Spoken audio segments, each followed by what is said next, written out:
ভাই খুব প্রচণ্ড গরম, গরমে কাজ করছে যে ভিজে গেছে, সব কিছু ভেজা, হাত পার অবস্থা হবে।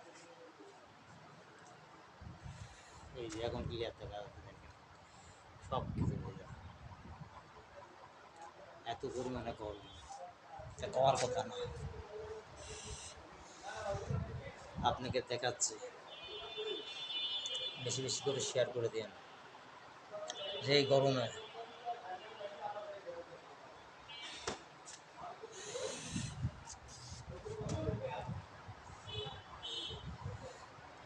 জীবন যেতাম হাতে না। ফ্যান আছে, 4টে ফ্যান আছে, এই যে ফ্যান ঘুরছে, 4 ফ্যানেও কুলাচ্ছে না। প্রত্যেকটা রুমের